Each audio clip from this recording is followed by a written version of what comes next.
እግዚአብሔር ሙሉ ማንነቱ ቃል ውስጥ አለ። በመጀመሪያ ቃል ነበረ፣ ቃልም በእግዚአብሔር ዘንድ ነበረ፣ ቃልም እግዚአብሔር ነበረ። የእግዚአብሔር ቃል ውስጥ እግዚአብሔር ነው ያለው፣ ሕይወት ነው ያለው። ለዚህ ነው ጌታ ኢየሱስ እኔ የምነግራችሁ ቃል ሕይወትም ነው መንፈስም ነው አለ። የጌታ ሕይወት ዞዌ ላይፍ አለበት። ስለዚህ የእግዚአብሔርን ቃል ዲክሌር ባረከ ቁጥር በነገር ሁሉ ላይ የእግዚአብሔርን ሕይወት፣ የእግዚአብሔርን ኃይል፣ የእግዚአብሔርን ማንነት እየተናገርክበት ነው ያለው። የእግዚአብሔር ቃል ዘር ነው በሉ እስቲ። ቃል ዘር ነው አይገርም? የሚበቅል ነገር፣ የሚያድግ ነገር፣ ፖቴንሻል እግዚአብሔር ዘር ውስጥ ያስቀመጠው ኃይል ይገርመኛል። በጣም እደነቃለሁ። አንድ የዋርካ ዛፍ ዘር እግዚአብሔር ዘር ነው ብሎ እንደማየው ታውቃላችሁ? ጥቅጥቅ ያለ ደን ነው የሚታየው። ተተክለዋል፣ እሱ በቀላል ብዙ ፍሬ ያለው ብዙ ፍሬዎችን ስተክል በሆኑ ዓመታት ውስጥ ምድርን ሁሉ መሙላት የሚችል ዛፍ አቅም ነው ያለው። እና ጌታ ኢየሱስ ስለ ራሱ ሲናገር ምን አለ? የስንዴ ቅንጣት አለ መሬት ውስጥ ገብታ ካልሞተች ብቻዋን ትቀራለች አለ። ስለዚህ ጌታ ኢየሱስ ምን አለ? እኔ የስንዴ ቅንጣት ነኝ፣ ሄጄ ሞትና የኔ ኔቸር ያለባቸው አልገባህም። አዎ ልጁ በብዙ ወንድሞች መካከል በኩር ይሆን ዘንድ አስቀድሞ ያወቃቸውን የልጁን መልክ እንዲመስሉ አስቀድሞ ደግሞ ምን አድርጓል ይላል? ወስኗል። የወሰናቸውን ጠራቸው፣ የጠራቸውን አጸደቃቸው፣ ያጸደቃቸውን አከበራቸው። ይኸውላችሁ ወደዳችሁም ጠላችሁም እያንዳንዱ ከአፋችሁ የሚወጣው ቃል ፊውቸራችሁ ላይ ወይ አሉታዊ ወይ አዎንታዊ ውጤት አለ። እንደፈለክ የምትናገረው ቃል ወይ ፊውቸርን ዲስትሮይ እያረክ ነው ወይ ፊውቸርን እየሰራ ነው። ዝም የሚሉ ሰዎች እግዚአብሔር ይባርካቸው፣ የተባረሩ። ቢያንስ ክፉ ከሚናገሩ ሰዎች ይሻላሉ እንጂ መልካም ከሚናገሩ ሰዎች ሁሉ ግን ያነሱ ናቸው።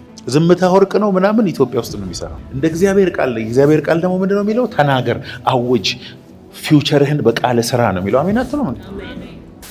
እስቲ ቃል ዘር ነው በሏ።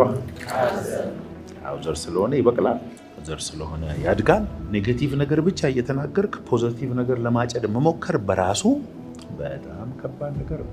እኔ እኮ ሰው አልሆንም፣ እኔ ከዘር ማንዘሬ ማንም ምንም ደርሶ አያውቅም፣ እኔ መታመሜ ነው፣ እኔ መውደቄ ነው፣ እኔ ተስፋ ያለኝ ሰው የለኝም እያልክ እየተናገርክ ተስፋ ልታይ አትችልም። እግዚአብሔር መጥቶ በአንተ ህይወት እንዳይሰራ በኔጌቲቭ ወርድ ያለህን በር ሁሉ ዘግተሃል። ስለዚህ ሰይጣንም ሆነ መንፈስ ቅዱስ መጥተው ትራንስፖርት አድርጎ አንተን የሚያገኙበት መሳሪያ ቃል ይባላል። መንፈስ ቅዱስ ያለበት ቦታ ሁሉ ቃል አለ። ቃል ከሌለ መንፈስ ቅዱስ የለም። የእግዚአብሔር ቃል በሰሙ ሁሉ ላይ እግዚአብሔር መንፈስ ወረደባቸው ነው የሚለው። ቃሉን ነው ይዞ የሚመጣው መንፈስ። ቃሉ ራሱ መንፈስ ስለሆነ አንተም የምትናገረው ቃል እንደዛ ነው። አጋንንትን አትራክት ማድረግ የምትፈልግ ከሆነ ስፒክ ኔጌቲቭ። ስለ ራስህ ብቻ አይደለም፣ ስለማንም። ሐሜት አደገኛ የሆነው ለዚህ ነው። ሰዎችን በአማ ቁጥር አላወክም እንጂ የሐሜት አጋንንቶችን በጠቅላላ ወደ ቤትና ወደ ህይወት እየጠራህ ነው። እስቲ የሰው ስም ለረጅም ዓመት የሚያጠፉ ሰዎችን በህይወት የተሳካላቸው አንድ ሰው አሳይ። አጋንንት ሲመታቸው ነው የምታየው፣ ወይ በበሽታ ወይ በኢኮኖሚ ወይ በሆነ ነገር ሲያጣመማቸው ነው የምታየው። አለማማት ለሚታማው ሰውዬ ሳይሆን ወይም ለእግዚአብሔር ሳይሆን አደገኛነቱ ለሐሜተኛው። የሐሜት የሚያስቸግራችሁ ሰዎች ምላስን ታወጣና ዛሬ ዘይት እየቀባሁት በኢየሱስ ስም ነፃ ወጣል። መንፈስ ሱስ ያለባቸው ሰዎች አሉ። የሰው ስም ካላነሱ የሰውን እንዲሁ ጥሬ ስጋውን ካልበሉ የማይነቀንቁ ሰዎች አሉ። ዲመን አእምሯቸውን ይዟል። ዘር ነው። እስቲ የኔ ቃል ዘር ነው በሉ። አዎ ልጆች ላይ መልካም ቃል ዝራ፣ ቤት ላይ መልካም ቃል ዝራ፣ አገልግሎት ላይ ቃል ዝራ፣ ስለሌላ ሰው መልካም ቃል ዝራ። የምታጭለው እሱ ነው። ሰው የምታከብር ከሆነ ስለ ሰዎች መልካም የምትናገር ከሆነ የሚያከብሩና ስለ አንተ መልካም የሚናገሩ ሰዎች ታጭዳለህ። ሰው የምታዋረድ ከሆነና ስለ ሰዎች ክፉ የምታወራ ከሆነ የእሱ አይነት 1 ሚሊዮን በር ላይ ይጠብቃል። እኔ ግን ምን አድርጌያቸው ነው አትበል። ምንም እነዚህን አይደለም ያደረግከው። የሆነ ቦታ የዘራኸው ዘር የሆነ ቦታ ላይ ይጠብቃል። ለማንም ሰው ያደረጋችሁትን ነገር ሰውየው ይረሳል። ታውቃላችሁ? ሰዎች ያደረጋችሁላቸውን ነገር ይረሳሉ። ስለ ራሳቸው እንዲሰማቸው በእነሱ ላይ የተናገራችሁትን ግን አይረሱ። እስቲ የሆነን ሰው መንፈሱን በጥብጥ በንግግር ከ20 ዓመት በኋላ አይረሳል። ወይ ተስፋ ቆርጦ ባለበት በቃለ አንሳው እስቲ አይረሳ። ብር ብትሰጠው ይረሳል። ውለታ ብትውልለት ይረሳል። የተናገርከው ቃል አይረሳም። ለምን መሰለ? ቃሉ ዘር ገብቷል ውስጥ። ለሰሲድ ሰውን ትንሽ በማድረግ አትናገሩ። ዘርን የዘራኸው በሄድክበት ሁሉ ትንሽ የሚያደርጉትን ታጭዳለህ። ኢዩኤል 3:10 እግዚአብሔር አንድም ቦታ ድካም ሲሰማችሁ ጠንካራ ስሜት እንዲሰማችሁ አድርጓል። ደካማው ማረሻችሁን ሰይፍ ማጭዳችሁንም ጦር ለማድረግ ቀጥቅጡ። ደካማው እኔ ብርቱ ነኝ። let the weak say I'm strong። ደከመኝ፣ ሰለቸኝ፣ አቃተኝ፣ ወደኩኝ በላይ ነው። ድካም ሲሰማ ሁላችንም ስለሚሰማ፣ ተስፋ መቁረጥ ሲሰማ፣ መሄጃ ግራ ሲገባ፣ ነገሮች ሁሉ ጭልምልም ሲል ከየትኛውም ጊዜ የበለጠ ብርቱ ነኝ ማለት ያለብን መንፈስህን ያነሳዋል። አንተ የምትናገረው ቃል መንፈሳዊ አትሞስፌር ክሬት ያደርግልሃል። ንግግር ውስጥ እየደጋገምክ በተናገርከው ነገር የሆነ አትሞስፌር ክሬት ያደርጋል። የእግዚአብሔር ቃል እኮ ነው። ደካማው ብርቱ ነኝ ይላል። let the weak say። እዚህ ውስጥ ተስፋ ያልቆረጠ ሰው ካለ እርግጠኛ ሆኜ ነግራችኋለሁ፣ በቅርብ ጊዜ ተስፋ ይቆርጣል። ተስፋ ያልቆረጠ የለም። ግራ መጋባት፣ ተስፋ መቁረጥ፣ አፒታይት ማጣት፣ ማንኝ እኔ ብሎ መጠየቅ ጤናማነት ነው። እንደሱ አይነት ስሜት የማይሰማህና ሁል ጊዜ በቃ የተረጋጋ ነገር የምትኖር ከሆነ ጤናማ አይደለም። something is wrong። ይጨላለምብናል። በእግዚአብሔር ላይ ጥያቄ፣ በራሳችን ላይ ጥያቄ፣ በማንነታችን ጥያቄ፣ በሀገራችን ጥያቄ ይመጣብናል። እንደሱ የተሰማ ከሆነ በህይወት አለ ማለት ነው። የሞተ ሰው ብቻ ነው እንደሱ አይነት ስሜት የማይሰማ። እግዚአብሔር ግን ምን አለ? ሲጨላለምብህ፣ ስትደከም፣ ነገሮች ሁሉ ቁልፍልፍ ሲሉ እዛው ቁጭ በልና ቆዝም አላለ። ብርቱ ነኝ። ኦፖዚት ቱ ዩር ፊሊንግ። ይኸውላችሁ እኛ ስሜታችንን አይደለንም በመስማት በማየት በማሽተት በመቅመስ ውስጥ ባለች አጭር ጠባብ ነገር ውስጥ ያለን ሰዎች አይደለንም። እኛ መንፈሳዊ ፍጥረታት ነን። አሜን በሉ። ህይወት ደግሞ መንፈሳዊ ዓለም ደግሞ ኦፕሬት የሚያደርገው በቃል። ስለዚህ የእግዚአብሔርን ቃል በነገር ላይ በኃይል ድምፅን ከፍ አድርገህ መናገር ስትጀምር ይሄ ያለውን ነባራዊ ሪያሊቲን በእግዚአብሔር ሪያሊቲ ተቀይረዋል። ከመስመር ያለፈ አለማረፍና መሮጥ ከጌታ አይደለም። ገባኝ አንድ ነገር። ኢየሱስ ጌታዬ ነው ማለት ምን ማለት እንደሆነ ታውቃላችሁ? እምበላው ነገር ያገባዋል ማለት ነው። እምለብሰው ነገር ያገባዋል። እኔን አይደለም የሚያገባኝ፣ እሱን ነው የሚያገባው። ጌታዬ ነው። እኔ እሱን የኔ ጌታ ማድረግ ነው የሚያገባኝ። የአምላኬ እግዚአብሔርን ቃል ብትሰማ ብትጠብቅ እነዚህ በረከቶች ሁሉ ይመጡብሃል፣ ያገኙህማል። በከተማ ብሩክ፣ በእርሻ ብሩክ፣ በስራ ብሩክ፣ መልካሙን መዝገብ ሰማዩን ይከፍትልሃል። በከብት ርቢ፣ በምን ርቢ ብሩክ ትሆናለህ። አበዳሪ እንጂ ተበዳሪ አትሆንም። ጨካኝ ነው እግዚአብሔር ለሚያጉረመርሙ ሰዎች። የእግዚአብሔርን አንጀት በማጉረምረም አትበላም። አይገርም? እግዚአብሔር በማጉረምረም ውስጥ ምንም አክቲቭ የሆነ ስፒሪቹዋል ነገር የለም። ወይኔ ልጅ የተጎዳ ገብርኤል ድረስለት ምናምን የሚል ይመስለኝ ነበር። እኔ ድሮ ኧረ ሚካኤል ቆመታ አለ ወይ ልጄ እንደዚህ የተጎዳ። ለካ እግዚአብሔር ከእምነት ውጪ ባለ ነገር ውስጥ አይንቀሳቀስም። ማጉረምረም አይሰራም። ተነስ፣ አቧራን አራክ፣ ጾም ጸሎት ግባ፣ መስታወት ፊት ቆም። እግዚአብሔር የተናገረን የተስፋ ቃል በሙሉ ተናገር። ከጥቂት ወራት ወይ ሳምንታት በኋላ የ20 ዓመት ጸሎት ተመልሶ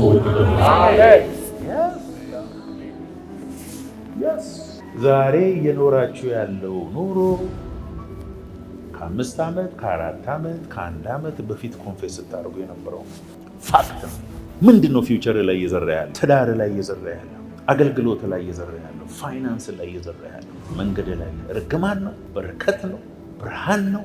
ምን እያስቀመጥክ ነው? ዘኍልቍ 14 ላይ ታሪኩን ልንገራችሁና ያው የእስራኤል ልጆች አጉረመረሙ አይደል? ሙሴን ጠሩት። ምንኛ እዛ ግብፅ እያለን እኮ ሽንኩርቱ ራሱ ሲቁላላ ወይኔ የሸታው ያ ምንነቱ የማይታወቅ ነገር ነው የምታበላ። ቁርስ መና፣ ምሳ መና፣ እራት መና፣ ነጭ ነገር። ምን አይነት ጥጋብ ነው እናንተ! በጣም እኮ ጥጋበኞች ነን እኮ። ኧረ እባካችሁ፣ ኧረ ተረጋጉ፣ ግድ የላችሁም። ይሄ ወይ ኮሌስትሮል የለው ምን የመሰለ ለጤና የተስማማ ጣፋጭ ነገር። እኛ በቃ ሰለችን፣ ዱባ አማረን አሉ። ደህና ነገር ደግሞ ያብራል። ከዛ ሙሴ ሄዶ እግዚአብሔር ወይ በቃ እኔ ይህን ህዝብ መምራት አልችልም በቃ ሲል ተወው ሙሴ። ይህን ህዝብ በሙሉ በአንድ ቀን ፈጀዋለሁ፣ ለአንተ ሌላ ህዝብ አስነሳልሃለሁ፣ ትመራለህ፣ ይጨርሳቸው። አይሆንም አለ ሙሴ። እግዚአብሔር ከግብፅ ሀገር አውጥቶ ምድረ በዳ ላይ ገደላቸው ተብሎ ለስም ጥሩ አይደለም እግዚአብሔር። አሁን ባይሆን አንድ ነገር እናድርግ፣ ይህን ስም ከህይወት መዝገብ ሰርዘውና እነሱን አደነልኝ። እንደ ሙሴ አይነት ትሁት ሰው አልነበረም ነው የሚለው ጌታ። በቃ እኔ ልጥፋና እነሱ ይዳሉ። በቃ ለህዝቡ ሂድና ነገ ጠዋት በአፍንጫችሁ እስኪወጣ ድረስ ስጋ በላችኋለሁ በላቸው። ጌታዊ ተሳስተሃል አለው። ኖ ቁጥራቸውን 6 ሚሊዮን ህዝብ ስንት በሬ ልታርድ ነው? እግዚአብሔር ሆይ እንዴት አድርጎ ስጋ ይበላል? ሙሴ እኔ እግዚአብሔር ተናግሬያለሁ፣ ለአንድ ቀን አይደለም ለአንድ ወር በአፍንጫቸው እስኪወጣ ድረስ በየቀኑ ስጋ ይበላሉ ነገራቸው።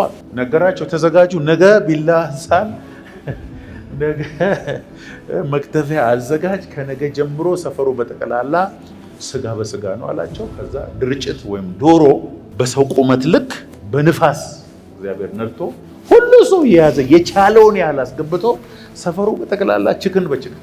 ይኸውልህ እግዚአብሔር ከፈለገ ንፋስ ብቻ ነው የሚያስነሳው ለአንተን ለመባረክ፣ አንተን ለመባረክ እግዚአብሔር በጌታ በኢየሱስ እግዚአብሔር ያንተን ታሪክ ለመቀየር 24 ሰዓት በጣም ይበዛበታል። የሆነ ሰው ከዛ በኩል ንፋስ ያዘውና በካልኩሌሽን እግዚአብሔር አይባረክም። በሆነ ቀስ ብለህ ምናምን አይደለም። እግዚአብሔር ንፋስ ነው የሚያዘው። ዝም ብሎ ይኸውልህ በረከት ሁሉ በአድራሻ ነው የሚመጣው። አሜን ትል ንፋስ ስጋ ብቻ ነው እንደ በሉት። በምድረ በዳ እኮ ሲሄዱ ጫማቸው ያድግ ነበር። ጫማ ህፃን የነበረ ልጅ ከዛ ሲወጣ 40 ዓመት ሙሉ ነው ምድረ በዳ ይኖሩ። 10 ቁጥር ጫማ አድርጎ የወጣው ሰውዬ ምድረ በዳ ውስጥ 43 ቁጥር ሆኖ ጫማ አልቀየረም። ጫማ ያድጋል። ስሞል ሳይዝ አድርጎ የወጣ ልብስ ኤክሴል ነው የሚሆንለት እዛው፣ ያውም ኳሊቲው እየጨመረ ልብስ ያሳድግ ነበር። እግዚአብሔር ቅርጸት ኦራ ባህዳላ እግዚአብሔር አንተን ለመባረክ ችግር የለብህ። የለበስከው ልብስ ራሱ በሰው ዘንድ ሞገስ እንዲኖር ያደርጋል።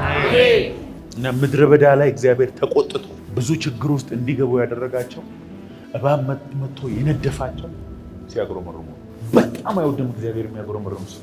በመከራ ውስጥ የሚያመሰግኑ አሉ። ነገሮቻቸው ጠፍቶ የሚያመሰግኑ አሉ። እግዚአብሔርን ለማመስገን ኮንዲሽን የሌላቸው ሰዎች አሉ። የሞት አልጋ ውስጥ ሆነው የሚዘምሩ ሰዎች አሉ። የሚያስቀኑኝ ሰዎች፣ የሚያስፈሩኝ ሰዎች። እነሱን ሳይ እኔ ክርስቲያን መሆኔን እጠራጠራለሁ። የሞት አልጋ ዴዝ ቤድ ላይ ሆነው ሃሌሉያ እግዚአብሔር መልካም ነው። ሰውነት እየበሰበሰ እግዚአብሔር መልካም ነው ማለት ይችላል? አንተ እኮ ቤት ኪራይ ስላልከፈልክ ነው የምትጮው። ቦዲው እየበሰበሰ እግዚአብሔርን የሚያመሰግን ብዙ ሰው አውቃለሁ። የማይደራደሩ ሰዎች ብዙ ሰው አውቃለሁ። አምልኮ ሲባል እግዚአብሔር መልካም ነው ለማለት የማይከብዳቸው ሰዎች አሉ። እየሞቱ መከራ እየደረሰባቸው በጌታ በኢየሱስ ስም እግዚአብሔር አንደበታችንን ይፈውስ። አሜን። ደስተኛ ለመሆን ብዙ ሰዎች ከራሳቸው ውጪ ብዙ ነገር ነው የሚፈልጉት። ሰላም ለማግኘት ብዙ ነገር ነው የምናደርገው። መጽሐፍ ቅዱስ ግን ፍቅር፣ ደስታ፣ ሰላም የመንፈስ ፍሬ ነው ከአንተ ውስጥ ነው የሚመነጨው ነው የሚለው። አስተሳሰብንና ንግግርን ስትቀይር፣ አትሞስፌርን ስትቀይር ሰላም የላይፍ ስታይል ይሆናል ነው። the way you think and the way you speak ነው ሰላም። ደስ ይበልህ እንጂ በአብዛኛው እድሜያቸው 70 80 ምናምን የደረሱ ሰዎች ምን እንደሚቆጫቸው ልንገራቸው። ሰው ምን ይለኛል ብዬ ፈርቼ ህልሜን አለመሞከሬ አንድ፣ ሁለተኛ ደግሞ ከቤተሰቦቼ ከጓደኞቼ ጋር ብዙ ጊዜ ያለኝ መስሎኝ አለማሳለፍ እንጂ አንዳቸው ፎቅ አለመስራት መኪና አለመግዛት ምናምን የሚል የሆነ እድሜ ላይ ስትደርስ ለካ the most precious thing ከጓደኞች ጋር ያሳለፍከው፣ ከቤተሰብ ጋር ያሳለፍከው፣ ቸርች ያሳለፍከው ጊዜ የሚያክል ለካ የለም። ፌራሪ መኪና ስላልገዛው ብሎ የሚቆጭ አንድ ብዙ የለም። አንተ አሁን የለኝም እሱን ሲኖረኝ ደስተኛ ሆናለሁ ብለህ ደስታህን ለነገ የቀጠርከው ሰው የእሱ ጋር ስትደርስ ደስታ እሱ ውስጥ ይሄን ደስታ ያለው አንተ ራስህ ውስጥ ነው።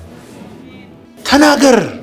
ደስተኛ ለመሆን መጀመሪያ ውሳኔ ያስፈልገዋል። ደስተኝነት ውሳኔ እኮ ነው እንዴ! ላለመደሰት የወሰነ ነው አብዛኛው ኢትዮጵያዊ። ለሐዘን ቅርብ የሆነ ህዝብ ነው ኢትዮጵያ። ምንም ነገር ኢንጆይ ለማድረግ ፈቃደኞች አይደለም። ደስተኛ ለመሆን ፈቃደኞች አይደለም። ሪላክስ ለማድረግ ፈቃደኞች አይደለም። አንዱ እኮ ነው ተይዘናል። ፖቨርቲ ጭንቅላታችንን ጨምድዶ ይዞናል። በናዝሬቱ በኢየሱስ ስም ሰባብረን እንጥለዋል። አሜን።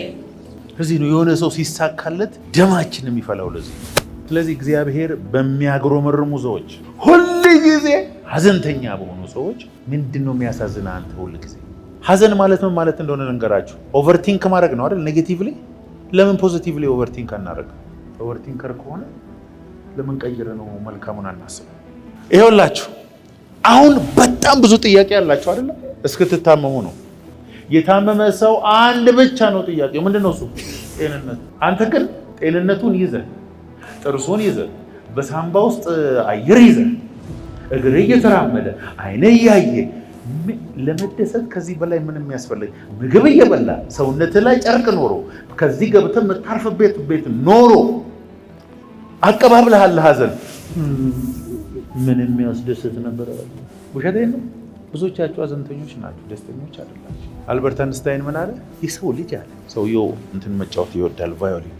አንድ ቫዮሊን እና አንድ ቅርጫት ፍሩት ጠረጴዛው ላይ ካለ ከዛ በላይ ምን የሚያስደስት ነገር አለ? አልበርት አንስታይን የዓለም የመጨረሻው ሳይንቲስት፣ የመጨረሻው የደስታ ፎርሙላ ምንድን ነው? ቫዮሊን ካለኝና ክራር ካለኝና ፍሩት ካለኝ ብራክ። ሰውየው እኮ 2 እግር አይነት ጫማ ነው የሚያደርገው። ሰውየው አይታችኋል?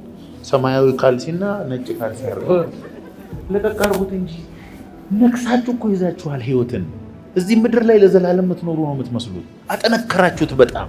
ለቀቅ አድርግ እንጂ ይቅር። ይሄ ሁሉ ኢየሱስን የህይወት ጌታ አድርገህ የዘላለም ህይወት አለ። ግን አንተ አትደሰትም። በመነቤላ ተነቃንቀ በትንቢት ቃል ተነግሮ እግዚአብሔር በቃ አለው እያለ እያባበለ ነው እንጂ የምትደሰተው እንዲሁ ለመደሰት ፈቃደኛ አይደለም። ከዚህ በኋላ ትንቢት የለም፣ ትደሰታታለህ። የደስታ ዘይት ይመጣብሃል። ስትንፈለቀፍ ፍልቅልቅልቅልቅልቅ ስትል ትሄዳለህ። ስለዚህ ይኸውልህ ደስታን ክሬት የምታደርገው በአስተሳሰብና በንግግር ነው። ደስታዬን ነው የምቆጥረው። ስለዚህ በምድረ በዳ በማጉረምረም ችግር ውስጥ እንደገቡ ሰዎች አሉ። 2ኛ ቆሮንቶስ 4:13 እምነት አክቲቬትድ የሚሆነው በንግግራችን ነው። አመንኩ ስለዚህም ተናገርኩ ተብሎ እንደተጻፈ ያው አንዱ የእምነት መንፈስ ስላለን እኛ ደግሞ እናምናለን፣ ስለዚህ እንናገራለን። ስለምናምን እንናገራለን። ያመንነውን ነገር እንናገራለን። የተናገርነውን ነገር በዓይናችን እናየዋለን። ዘር ነዋ ሲድ እናገራለሁ፣ ይሆናል። በህይወቴ ዲፊት ወደ ህይወቴ ሲመጣ ቃል ነው መዘራበት። ደስተኛ በሆኑና ባልሆኑ ሰዎች መካከል ያለው ልዩነት ውሳኔ ነው እና ንግግር ነው። አንዳንድ ሰዎች አያስቀኗችሁ? ያገኙትን አጋጣሚ ሁሉ ለመደሰቻነት ነው የሚጠቀሙት። ያድንቃሉ፣ ይደሰታሉ። አንዳንድ ሰው እኮ ምግብ ላይ ሲያመሰግን ለመጀመሪያ ጊዜ ሊበላ ነው የሚመስለው ከተወለደ። ስጦታም ስሰጣቸው፣ ልብስ ስሰጥ፣ የሆነ ነገር ስሰጥ ቴንኪው የማለታቸው ጥልቀት ብዙ የሆኑ ሰዎች አሉ። ምንም ብትሰጠው፣ ምንም ብታረግለት፣ ምንም ብትሆንለት ምንም የማይል ሰው ደግሞ አለ። ለሱ ሰውዬ ስጠው ስጠውም አይለም። እግዚአብሔርም እንደዛ ነው። ምንም ተደርጎለት የማያመሰግን እዚህ ውስጥ አለ። የምስጋና ፕሮግራም የለውም ቤቱ። ጸሎት ውስጥ ራሱ ምስጋና የለም። መዝሙር ውስጥ ራሱ ልመና እንጂ ምስጋና የለም። አንደበታችን አክቲቬት የሚያደርገው ብዙ ነገር አሜን በሉ እንጂ አሜን። ኦር ከሶስት አቅጣጫ መጣበት ሰውዬው። ጌታ ሆይ ምን ላድርግ?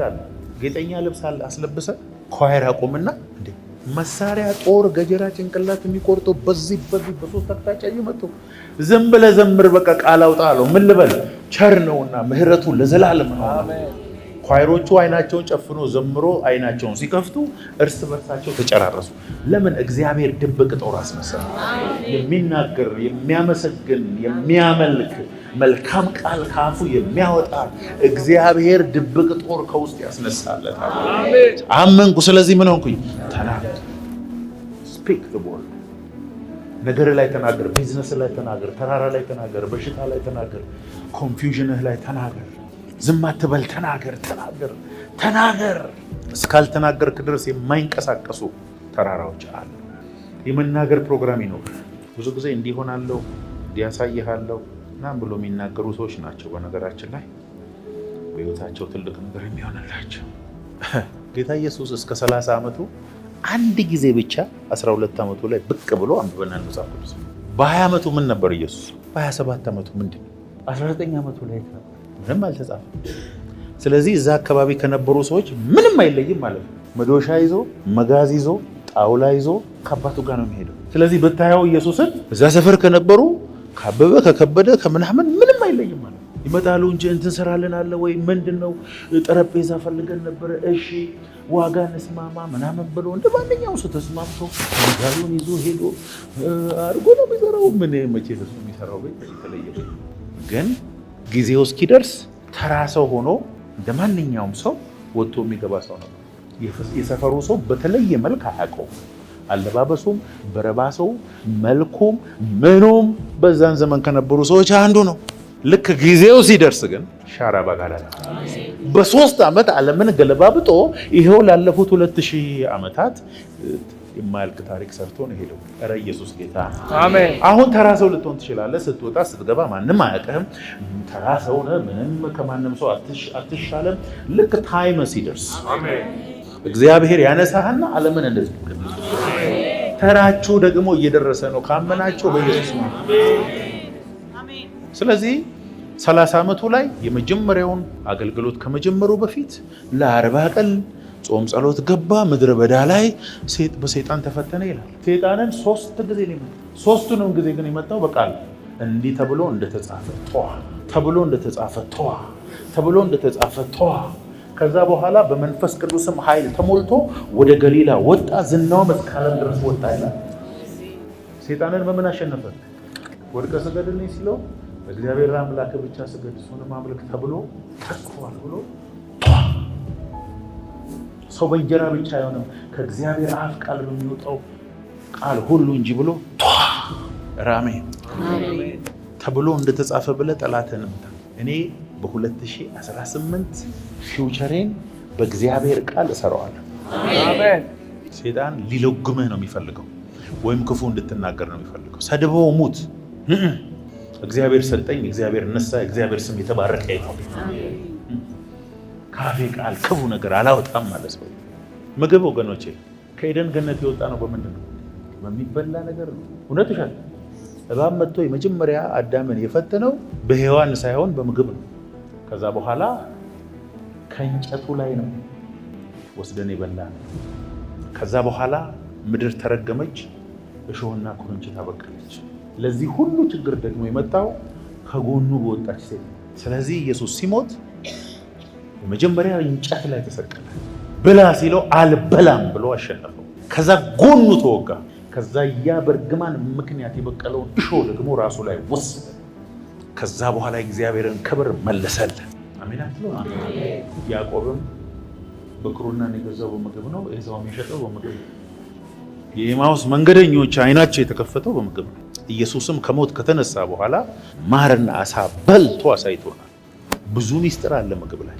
ኤልያስም ተስፋ ቆርጦ በተኛበት ጊዜ መልአኩ መጥቶ ጎኑን መጥቶ የሚጠጣና የሚበላ ነገር ሰጥቶት ነው 40 ቀን ያስኬደው። ስፒሪቹዋሊ በጣም ዲፕ የሆነ ሚኒንግ አለው ማለት ነው። ስለዚህ ምግባችንን መቆጣጠር ተገቢ ነው። የምንበላውን ነገር ስፒሪቹዋሊ እያሰብን መብላት አለብን። ምክንያቱም ወደኛ ውስጥ ገብቶ እኛን የሚሆነው እሱ ስለሆነ ማለት ነው። ቃላችንን በምንበላው ምግብ ላይ መናገር አለብን። በምንጠጣው ውሃ ላይ መናገር አለብን። በልጆቻችን ላይ መናገር አለብን። ስለ ሀገራችን መናገር አለብን። መሪዎቻችን ላይ መናገር አለብን። ምድራችን ላይ የተነገረ የኔጌቲቭ ወሬውን በጠቅላላ የሚሽር ቃል ከአንደበታችሁ በኢየሱስ ስም ይውጣ። ለካ እግዚአብሔር በጸሎት ዛሬም ፖዚቲቭ፣ ነገም ፖዚቲቭ፣ ከነገ ወዲያም ፖዚቲቭ ከአፏ የሚወጣው ፓተርን ከእግዚአብሔር ቃል ጋር ኢን አላይመንት የሆነ ሁል ጊዜ እንደዛ ከሆነ እግዚአብሔር ቅባቱን አምጥቶ እሱ አናት ላይ ነው የሚያስቀምጥ። ለዚህ ነው ዳዊት የልቤ ሐሳብና የአፌ ቃል በፊትህ ያማረ። ካላማረ ችግር አለ ማለት ነው። ልብ ውስጥ ክፋት፣ ልብ ውስጥ ጨለማ፣ ልብ ውስጥ ሐሜት፣ አንደበትህ ክፋት ብቻ የሚናገር ከሆነ ስለ ቅባት አትጸልይ። ዶንት ዌስት ዮር ታይም። ንግግርና እምነት የተገናኙ ናቸው። ዕብራውያን 10:23 የተስፋን ቃል የሰጠው የታመነ ነውና እንዳይናቃነቅ የተስፋችንን ምስክርነት የሚለው ኮንፌሽን ንግግር ነው። የተስፋውን ቃል ኮንፌስ እንድናደርገው እንድንናገረው የሰጠን የታመነ ነውና መናገር የጀመርነውን ቃል ሳናቋርጥ ደጋግመን እንናገረው ነው የሚለው። እንዲያውም ታይትሊ ጥብቅ አድርገን ይዘን ሳንነቃቀው ዊቨር ሳናደርግ ቦታችን ላይ ትክል ብለን ደጋግመን እንናገረው ይሆናል ነው። የተስፋን ቃል የሰጠው ያ በአንደበት ውስጥ ያለውን ቃል ሳትነቃነቅና ሳትወዛወዝ መናገርህን ቀጥል። ያን ጊዜ የተስፋውን ቃል የሰጠው ጌታ መጥቶ ያንን ቃል ይፈጽሟል ነው። Don't move, don't change your mind. Keep talking. በጌታ በኢየሱስ ስም አንደበታችሁ ቃል ከዛሬ ጀምሮ ተቀይሯል። አሜን። ድፊትና ውድቀት አንደበታችሁ ከዛሬ ጀምሮ አይወጣ። አሜን። ስለ ሰው አይወጣም፣ ስለ ሀገር አይወጣም፣ ስለ ራሳችሁ አይወጣም። አዎ፣ በነገራችን ላይ መጥቶ ስለ ቸርችህ ውድቀት፣ ስለ አገልጋይ ውድቀት፣ ስለ ምናምን ውድቀት ሁሉ ጊዜ ጆሮ ላይ የሚናገርን ሰው ከህይወት አርቅ። በከፍተኛ ፍጥነት የውድቀት ምክንያት ይሆናል። ሐሜተኛ የሆነ ሰው ስልክ ሲደውሉላችሁ ቀዩን ተጫኑ። ሊገልህ ነው ወደ አንተ ይመጣ። ሁሉ ጊዜ ስለ እንትናም ኔጌቲቭ የሚያወራ ሰው የአጋንንት አትሞስፌር አንተ አካባቢ ክሬት ያደርጋል። ኪሲንግ ጉድባይ። እግዚአብሔር ምስክር ይሁን። ቸርችም ይሁን ስራ ቦታም ይሁን ቤተሰባችሁ ውስጥ ሁሉ ጊዜ ስለ ውድቀት፣ ስለ በሽታ፣ ስለ ጥፋት ብቻ የሚያወራ ሰው ተሰናበቱት፣ ሳትነግሩት። በነገራችን ላይ መልካም የሚመስል ግን ኔጌቲቭ የሚያወሩ ሰዎች ሁሉ ጊዜ እውነተኞች ይመስላሉ። ከ12ቱ ሐዋርያት በጣም ለድሆች የሚቆረቆርና የድሃ ሐሳብ የሚመስለው ይሁዳ ነው። ይሄ ነገር ተሽጦ ለድሆች ቢሰጥ እንዲህ ምናምን ሌባ ስለሆነ ነው። ብዙ ጊዜ የእግዚአብሔር ቤት ውስጥ አዛኝ የሚመስሉ የእግዚአብሔር ስራ እንዳይሰራ የሚያደርጉ በንግግራቸው ሰዎችን ክሪፕል የሚያደርጉ ሰዎች አሉ። ይሄን መንፈስ በኢየሱስ ስም እንገለብጠዋል። አሁን ደግሞ አየሩ ላይ ከፍታን የሚያውጁ፣ ቅባትን የሚያውጁ፣ ፈውስን የሚያውጁ በቃ ንግግርህን፣ ሐሳብህን፣ የምትናገረውን ነገር ዎች ዩር ማውስ። ኪሳራ ብቻ አትናገር በራስህ ላይ። እግዚአብሔር አትመኩ አላለም፣ ተመኩ ነው ያለው። መጽሐፍ ቅዱስ ተመኩ ነው የሚለው። የሚመካ ይመካ ነው እንጂ አይመካ አይደለም። በቃሉ መመካት ትችላለህ። በእግዚአብሔር መመካት ትችላለህ። እግዚአብሔር ነገ በሚያደርግልህ ነገር መመካት ትችላለህ። በሱ መወራረድ ትችላለህ። ንጉሥ ሆይ እግዚአብሔር ከዚህ ከሚነደው እሳት ሊያድነን ይችላል። ባያድነንም ግን እዛ ውስጥ ገብተን ከሰል ለመሆን ፈቃደኞች። እግዚአብሔር ከሰማይ መጣ። አሜን አሜን። በቃ ውድቀት አታውሩ፣ ሐሜት አታውሩ፣ ለአጋንንት በር አትሆኑ። ለቸርች ያልታመን ከሆን ሌላ ቸርች እንድትመራ ይሰጣል እግዚአብሔር? አይሰጥም። ቤተሰብን የምታማ እግዚአብሔር ትልቅ ቅባት አይሰጥም? እናንተን እስቲ አንድ ነገር ልንገራችሁ። የሆነን ሰው ሄዳችሁ እንትና የሚባል ሰው እንዴት ነው እሱ ሰውዬ ምናምን ብላችሁ ስለሱ ሰውዬ ፖዚቲቭ ዝም ብሎ ከተናገረ ይህን ሰውዬ ታምኑታላችሁ? ምን አይነት ሰው ነው? ሰው በሌለበት ስለ ሰው ጥሩ የሚያወራ ይህን ሰው ወዳጄ ነው የማደርገው ነው። ሰው የሚያማ ሰውስ ወዳጄ ሲታማ ሐሜተኛ ሰው ነገ አንተን ዲስትሮይ የሚያደርግ ሰው ስለሆነ በከፍተኛ ፍጥነት ከዛ ሰው መጥፋት ነው ያለበት። በቃ ላይፍ ስታይሉ ነው። አንተን ገና ካየ በ10 ደቂቃ ውስጥ ከሱ ጋር ስንት ዓመት የኖረውን ሰውዬ እንዲህ ለማረድ ፈቃደኛ የሆነ ሰው አንተንማ ይገላል። ሽሽ። እኔ ቢሮ መጥቶ ሐሜት የነገረኝ ሰው ሁለተኛ ቢሮ አይገባም። ጂሰስ ኔም። ለሐሜት ከመጣችሁ ድጋሚ እንደማትገቡ እርግጠኛ ሆኜ ልንገራችሁ። ፖዚቲቭ ቃል የሚናገር ሰው ነው የምፈልገው። ኢንከሬጅ የሚያደርግ ሰው ነው የምፈልገው። ቅባት የሚፈልግ ሰው ነው የምፈልገው። ስለዚህ የተስፋውን ቃል የሰጠው የታመነ ነውና እንዳይነቃነቅ የተስፋችንን ኮንፌሽን እንጠብቀው፣ እንናገረው፣ ኮንፌስ እናድርገው። መጀመሪያ የጀመርነውን አንልቀቀው። ይሄ ነው እንግዲህ ስለ ኮንፌሽን። ያቺን ሴትዮ ምን አላት? ሂጂና ጋኖቹን በጠቅላላ ሰብስቢና በሩን ከኋላሽ ዝጊና አርጊ አላት። አሁን ሞላ። ልክ እንስራው ሲያልቅ ዘይቱ ቆመ አይደል? ደስታና ሐዘን ነው የሚቀላቀልበት። ደስታው እዳዋ ተከፈለ፣ በሽበሽ ሆነ። ሐዘኑ ግን ምን ሆኜ ነው በርሜሉን፣ ቦቴውን፣ ምኑን መሰብሰብ ስችል ወይኔ ማለት አይቀርም። አብዛኛው ኢትዮጵያዊ እንደሱ ነው። በኢየሱስ ስም ጭንቅላታቸው ውስጥ ያለ ሊሚቴሽን፣ እዚህ ውስጥ የተቀመጠ መስታወት መዶሻውን ይዤ ሰብሬዋለሁ።